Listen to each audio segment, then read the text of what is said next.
Hello, my name is Gary, and I was raised in the Western United States, so I'm a native English speaker. I hope that you will enjoy this YouTube channel. Thank you for joining us. The 16 remaining home cooks are about to take on their very first MasterChef team challenge. Welcome. It's my honor to introduce you to Colonel Steve. Ladies and gentlemen, you are standing on one of the largest Marine Corps bases in the country. On behalf of the United States Marine Corps, good luck with today's challenge. In just 2 hours, you'll be serving lunch to 201 hungry Marines. Your job is to send them back to training with full stomachs. But you won't be working in a fancy kitchen. This will test your creativity and leadership. Each Marine will receive one entree from the red team and one from the blue team. After tasting both, they'll show their vote by lining up behind the team whose dish they prefer. The team with the fewest votes will face the very first MasterChef pressure test. Frank and David, you created the best dishes in the previous challenge. That means you're today's team captains. Step forward and stand beside me. It's time to pick your teams. In this team challenge, each team must prepare a meal for 201 Marines.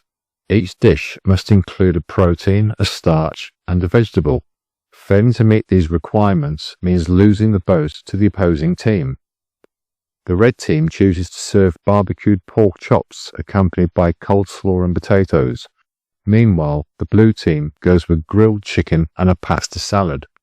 As the meals are served, feedback starts to roll in. On the blue team side, a Marine expresses his excitement over the chicken, saying he absolutely loves it.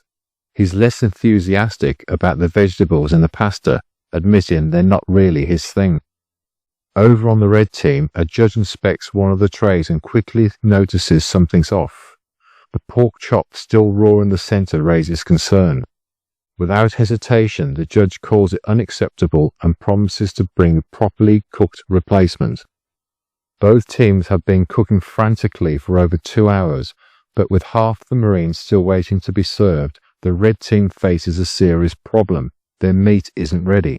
As soldiers approach, trays in hand, the team is forced to apologize. There's no pork available to serve.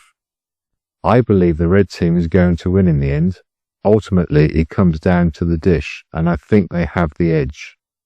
The blue team offers better flavors, though their dish is a bit of a risk. However, I'm confident the Marines have a refined palate, so I'm leaning toward blue for now. I'm undecided. As Marines finish their plates, the question remains, will Becky's barbecue sauce be enough to make up for the red team's undercooked pork chops? Or will the Marines prefer the blue team's simpler, fully cooked chicken and pasta? Marines, it's been an absolute honor to have the privilege of cooking for you today. If you prefer the red team's menu, please stand in this row. If you prefer the blue team's menu, please stand in the other. Thank you. After counting the rows, it's clear the majority of Marines have chosen the red team. So the red team wins, but only by 16 votes.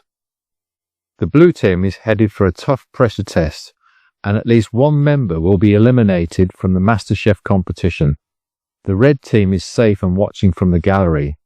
But for the blue team, the real challenge begins now. They must face their very first pressure test, and tonight at least one of them will be going home from the MasterChef kitchen. Normally, the entire team would take part in the pressure test, but today there is a twist. One person will be granted a pass and won't have to compete. That decision lies in the hands of their team captain. Gordon turns to him. Frank, who do you think deserves to be saved from tonight's pressure test? Frank decides to give the pass to Stacy, sparing her from the pressure test. Gordon then addresses the rest of the blue team.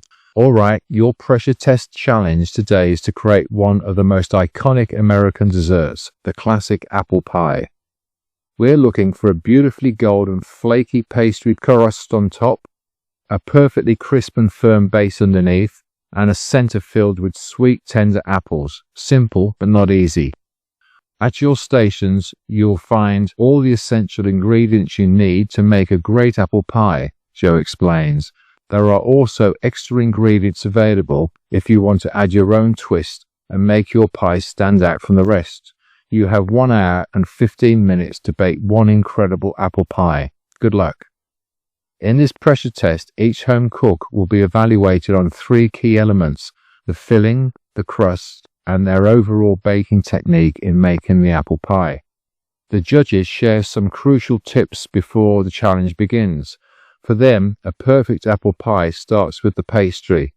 The key is to keep the butter cold so the crust stays flaky and doesn't melt. The pastry should be made, brought together gently, and then chilled in the fridge to firm up. While the dough is resting, the focus should shift to the apples. The judges emphasize the importance of understanding your apples, how much sugar to add, the right level of acidity. It's all about balance and chemistry. All 3 judges will taste each home cook's apple pie. Once everyone has been evaluated, at least one contestant will be sent home. Frank is the first to present his pie. He explains his approach. I added some pecans to the flour for the crust. I thought a small amount would bring in some texture and extra flavor. The 3 judges praise Frank's pie. That looks beautiful. The pastry is so delicate. It's crumbling in my fingers, Frank. It's absolutely delicious. They go on to add, the crust is incredibly flaky and the apples just melt in your mouth. This pie shows real finesse, and it looks like you've earned yourself a strong spot in the next stage of the competition. Tanya introduces her pie.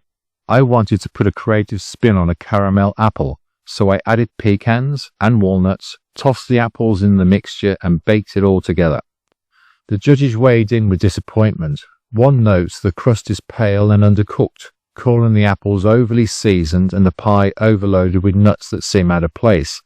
Another adds, "What's the seasoning on the apples?" Tanya replies, "Cinnamon, cayenne, nutmeg." A judge shakes his head and says, "It's just a soggy mess." They deliver a tough feedback.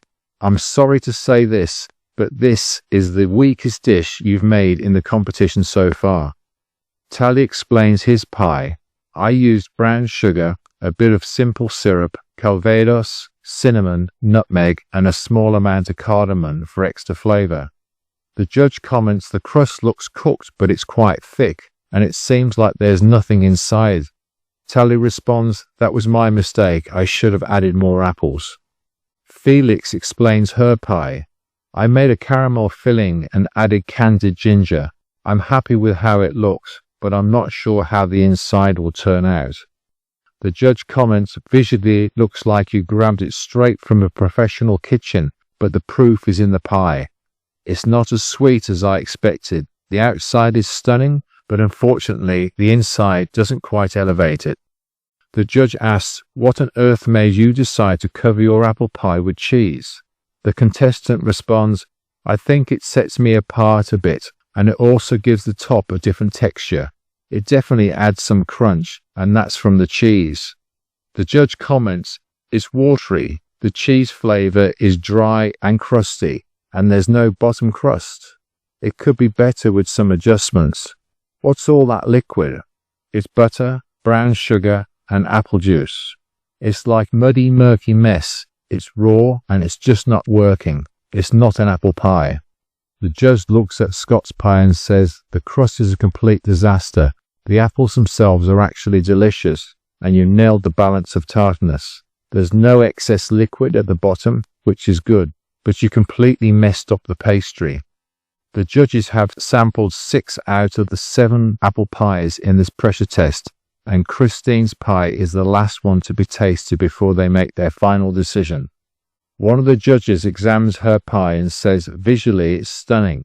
The edges have a beautiful crisp dark brown color, and the sugar has formed a lovely glaze on the pastry. It looks just as tempting as Frank's."